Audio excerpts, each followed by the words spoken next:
My friend's girlfriend is plagued with mental demons, all of them telling her I'm trying to steal her man. Now I avoid them like the plague, but somehow I'm still living rent-free inside her head. Posted by you/particular anxious 208. Miles and I are in our early 20s. We have known each other since we were 2 because our parents are best friends. Now, I wouldn't say Miles is my best friend. He is a good friend and we do hang out on occasion, but we see each other on all major holidays because of our parents. The problem started because of a dumb childhood memory. When we were 8, we had a wedding play in the school aftercare program. I played the bride and Miles was the groom. It was a play with horrible songs and uncoordinated kids. Obviously, our parents took pictures and videos of that, and we each have one picture on our family picture walls. Miles is dating Lindy. They met 3 years ago and started dating last year. Lindy does not like me. So every time we coincide at a celebration, she makes a comment about me being the typical girl best friend. One time, she even said that I secretly wanted to sleep with Miles. I have no clue where she got that impression from. Miles and I have different friend groups and schedules, and besides the monthly catch-up over food, we don't really meet that much. Things got worse when Lindy saw the wedding play picture. The comments just increased. She even started DMing me on Instagram, saying she knew what game I was playing. I talked to Miles about this once, and he told me to give her time. So his birthday was on Saturday, and I was invited. Lindy wrote me something along the lines of her supervising me. This was their first birthday as a couple, and I was apparently not allowed to take up his time. I was honestly just fed up. I tried talking to Miles once more, but he said the same thing. So I just skipped it. When the party started, I wrote a quick message saying, "Sorry, I can't come," and told him my mother would bring his present. Now he's upset with me for missing his birthday. Lindy is mad that I made it all about myself, and my parents are upset that I missed a family function. Edit. I didn't show anyone the messages because I didn't want to make more out of this than it is. I didn't want to turn anyone against Lindy, especially since she's a new fixture in Miles' life. That would just make things more difficult for both of us. I thought that talking about it might be the more mature thing to do. My parents aren't mad at me or blowing up my phone. They, along with Miles' parents, were just bummed out that this was the first birthday I ever missed. As for why she's jealous, I have no idea. Neither of our parents ever wanted us to get together. There were never any jokes or anything about it. I think they'd also never want that. The wedding play picture is in the living rooms because they loved it, and it was our first play. Update 11 days later. I'll update you on the first part and clarify some things later. After my post, I talked to Miles. At first, he was kind of mad and thought I had been blowing things out of proportion. We came to the conclusion that we should distance ourselves while he figures things out. Mainly because I didn't want the added stress of petty drama.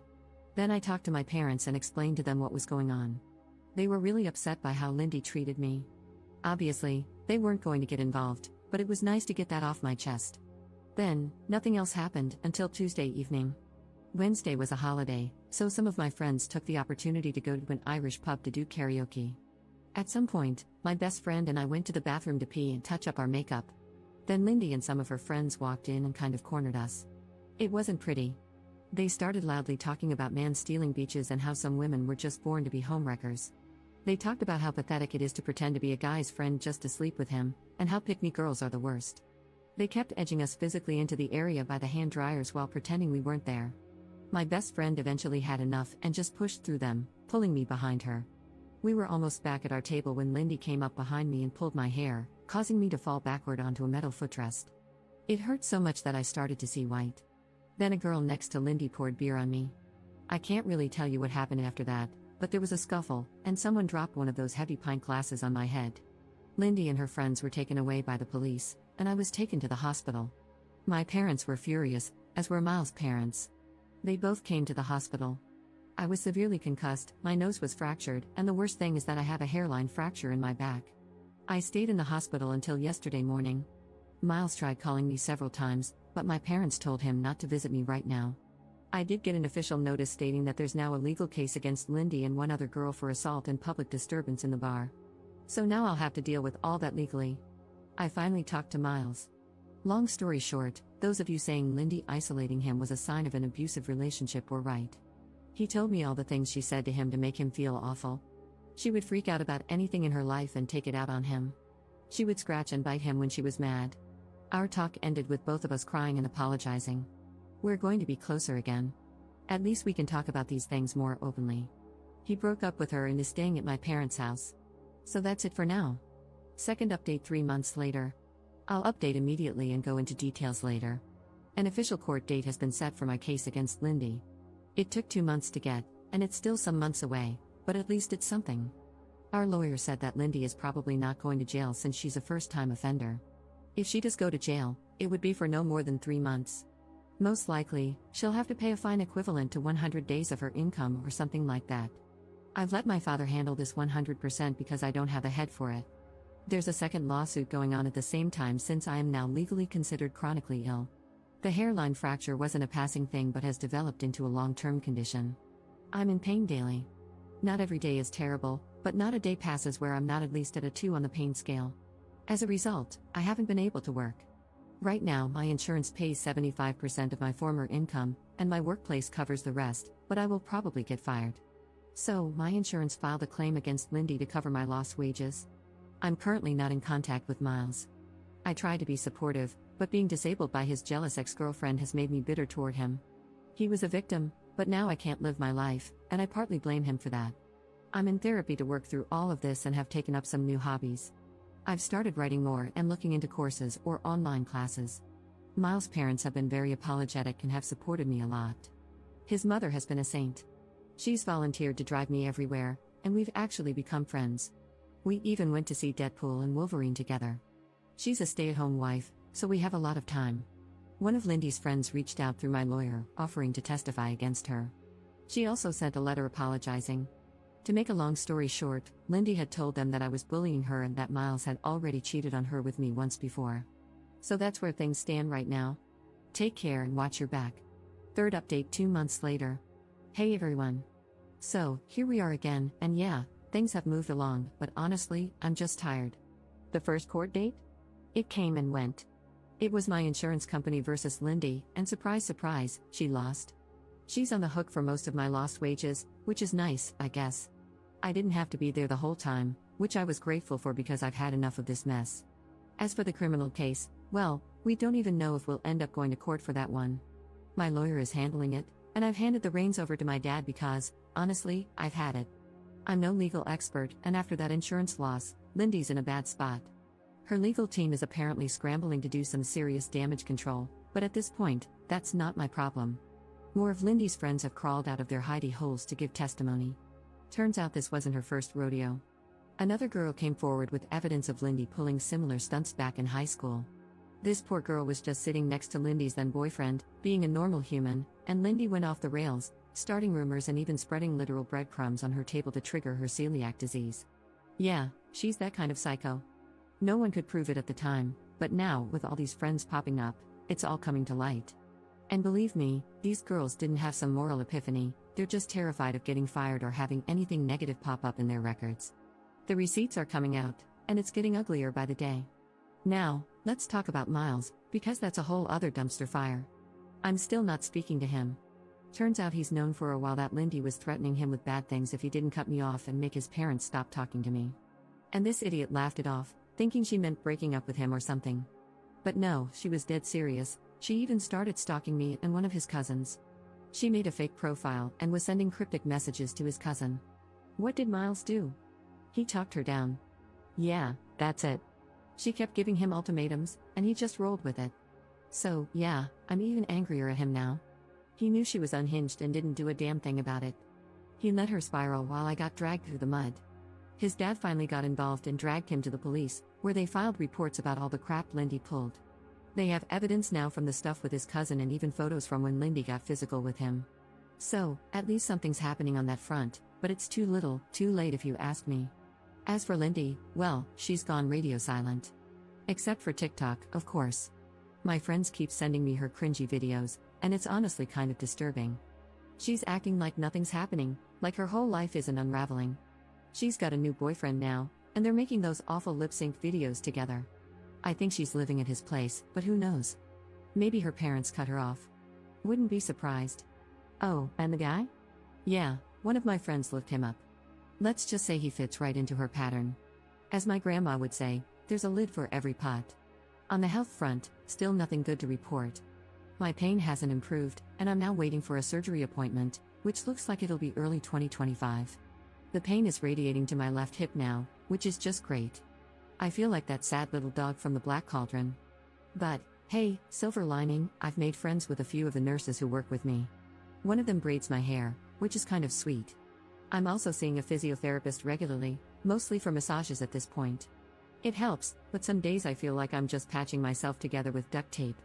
The therapist suggested I start doing pool exercises, so now I'm in an aqua aerobics class for seniors. No, there isn't a disability-specific class in my town, and frankly, I didn't feel like looking too hard. The old ladies are a riot, though. Well, except for one who always looks miserable, but honestly, I'm not one to talk. One piece of good news, I finally got approved for a wheelchair. So, at least I can go out with my friends without feeling like my body is falling apart after an hour. I've also been taking a few university courses for fun and playing way too much Fallout. So, there's that. And that's where we are. It's still a mess, but I'm just doing what I can to get through it. Thanks for sticking around, I guess. Fourth update 5 months later. Hi, everyone. Things have finally settled enough for me to share an update. The court case is over. Lindy was sentenced to actual prison time, with none of it suspended. She also has to pay restitution for my medical expenses, lost wages, and pain and suffering. The court didn't miss a thing. They went through all the evidence, testimonies, and even the messages, and it was clear who was at fault. I cannot tell you how much of a relief it is. During the trial, Lindy claimed I had been bullying her and that I planned the pub incident to ambush her in the bathroom where there were no cameras. She said I struck first. 2 of her friends backed her up, but the third one, who was also part of the attack, ended up telling the truth to avoid harsher punishment. It was obvious their stories didn't line up, and when the outside CCTV footage and witnesses from the pub were brought in, her whole narrative fell apart. The court didn't buy it, especially with all the messages Lindy had sent me before the incident. She could not explain why someone supposedly bullying her would also be the one receiving threats from her. It also came out that Lindy and her new boyfriend had been intimidating witnesses. He even messaged me on Instagram, trying to get me to say something incriminating or admit to something I didn't do. At first, I didn't realize who it was, so I replied briefly, but once I figured it out, I stopped immediately. Thankfully, I had already handed over everything to my lawyer, so it was documented. Watching her lawyer try to frame her actions as acting out under stress while knowing she was tampering with the case was surreal. There was a moment outside the courtroom where my parents and Lindy's parents talked. It wasn't an argument, but it was uncomfortable. My parents pointed out how everything presented in court made it clear what Lindy had done. Lindy's parents didn't argue back, but they seemed completely out of their depth. They mentioned being shocked by how much she had escalated things and admitted they hadn't understood how serious it was. They've taken on the financial burden of her restitution, which means I know the money for everything will come through. It's hard to say if they're doing it out of guilt or to protect their image, but either way, it's one less thing for me to worry about. Adjusting to my new normal has been a mixed bag. The chronic pain is still there, and my surgery isn't happening for a few more months. I've also been dealing with the endless back and forth of German bureaucracy. My insurance keeps sending letters asking, "Hey, you still disabled, lol?"